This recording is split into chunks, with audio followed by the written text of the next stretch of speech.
the glitz and glory of Team India's Champions Trophy triumph in the desert city Dubai, the focus now shifts to the home soil. Yes, we are of course talking about the Indian Premier League. Just a few days left before the first ball will be bowled, and starting from today on Ray Sports Cricket, we'll bring previews of each of the 10 teams. And today, of course, we will talk about the defending champions and my favorite, Kolkata Knight Riders.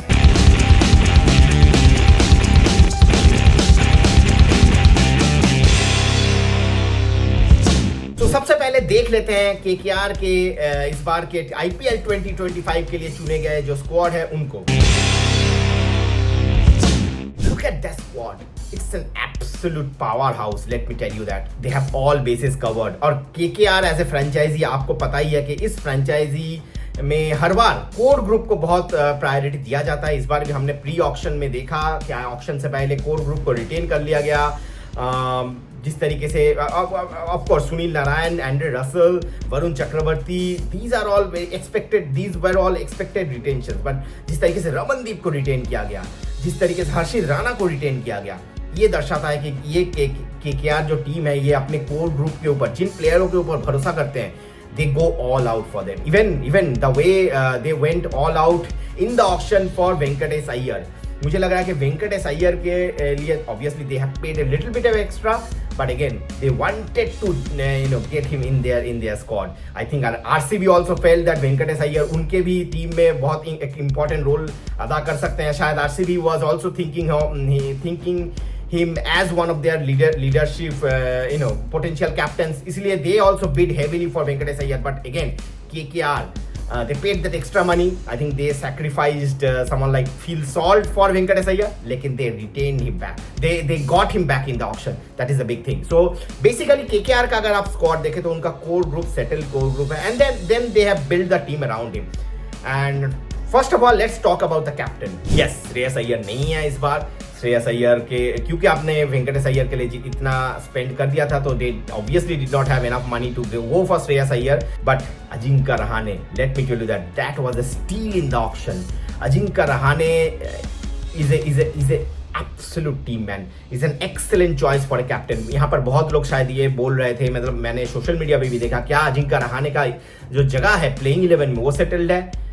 मेरे हिसाब से बिल्कुल settled है, और कप्तानी के लिए he is the ideal choice. क्यों, मैं आपको बताता हूँ. First of all his experience. Ajinkya Rahane is an experience captain, और अभी रिसेंटली आपने देखा मुंबई के लिए सैयद मुश्ताक अली ट्रॉफी में उनका परफॉर्मेंस आप देखिए. 50 के ऊपर एवरेज, 160 के ऊपर स्ट्राइक रेट. बतौर कप्तान उन्हें मुंबई को सैयद मुश्ताक अली ट्रॉफी में जीत दिलाई. और अजिंक्य रहाणे का जैसा एक्सपीरियंस रहा है ओवरऑल, जैसा उनका मैन मैनेजमेंट स्किल है, तो मुझे लग रहा है कि that fits ideally with this particular KKR team. तो अजिंक्य रहाणे और वो वेंकटेश अय्यर ऑब्वियसली वो फ्यूचर कप्तान है इस टीम के, तो उनको ग्रूम करने में भी Ajinkya Rahane is the ideal person. तो इसीलिए अजिंक्य रहाणे को लेके जो मेरे ख्याल से जो डाउट्स थे वो क्लियर हो जाएंगे.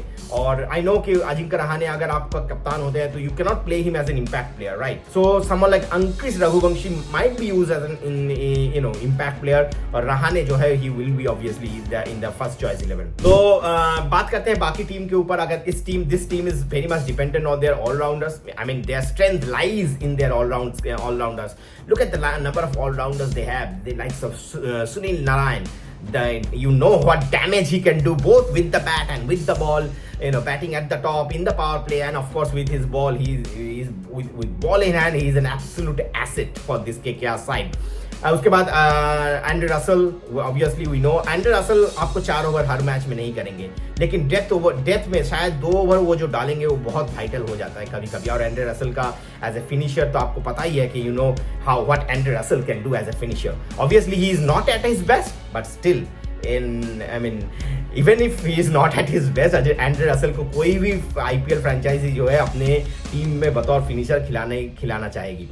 उसके बाद केकेआर ने रमनदीप को रिटेन किया है. तो रमनदीप का रिटेंशन भी ये दर्शाता है कि now this franchise is grooming Ramandeep as one of their future what can I say, future stars, future finishers. तो रमनदीप को जिस तरीके से रिटेन किया गया, I think it was an absolutely crucial decision. बहुत, अगर किसी यंगस्टर के ऊपर इतना भरोसा आप दिखाते हो तो ये मतलब इस फ्रेंचाइजी क्रिकेट में ये बहुत बड़ा इम्पैक्ट होता है, क्योंकि now the loyalty of those that youngster is lies with this team. तो Ramandeep Singh is excellent retention. I think Harshit Rana के ऊपर बहुत मेरे ख्याल से इस बार नजर रहेगी, क्योंकि हर्षित राणा जो है last season I think he bowled some crucial overs.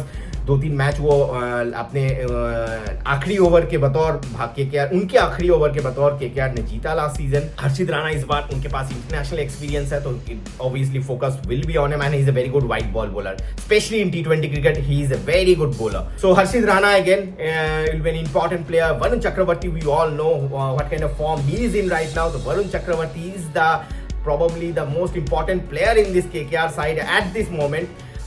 इसके अलावा अगर देखें बाकी के टीम जो नए प्लेयर्स आए हैं, I mean obviously we have spoken about Ajinkya Rahane, but the others like Spencer Johnson, Andy Nokia, Quinton de Kock, this team I think this team is very much capable of going all the way.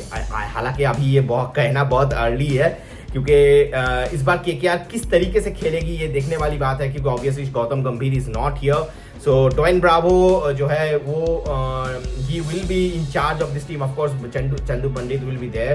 सो देखते हैं इस team का क्या strategy रहता है। Last season I think KKR played some no nonsense cricket and that I think that template should be followed in this season as well. अगर बाकी players के बारे में बोले, नए प्लेयर, मुझे लग रहा है कि Mayank Markande can be a good player, क्योंकि KKR always likes to go spin heavy.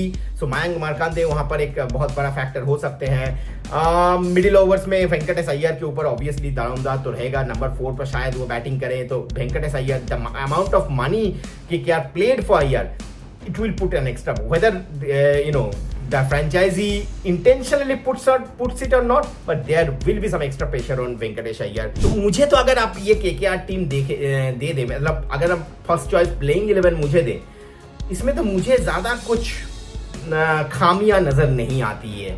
Maybe I'm a little bit biased towards this team, but अगर फिर मतलब I can't see any weak point. I think the one thing which KKR should do, Rinku Singh को जो है आप ऊपर खिलाइए। You have retained Rinku Singh, he is an important member of this team, but last season I think he played quite a बहुत ही कम delivery, शायद 150 deliveries भी last season पूरे सीजन में आईपीएल में उन्होंने फेस नहीं किया था। I think this season KKR needs to put him at number 5 and I think he should be given a role कि आप जो है नंबर 5 पे बैटिंग कीजिए, you play the role of a finisher. उसके इर्द गिर्द जो है आप एंड्रे रसल रहेंगे, रमनदीप रहेंगे, और तो मुझे लग रहा है कि Rinku Singh, the only criticism KKR faced last season was like the batting position of Rinku Singh. I think they need to sort this out. अगर वो ये sort कर लेते हैं तो KKR will be a team to watch out for. So do follow Ray Sports Cricket for all the updates regarding IPL and all the previews of the all IPL teams prior to the tournament. This is Sandeepan Banerjee for Ray Sports Cricket from Kolkata, of course.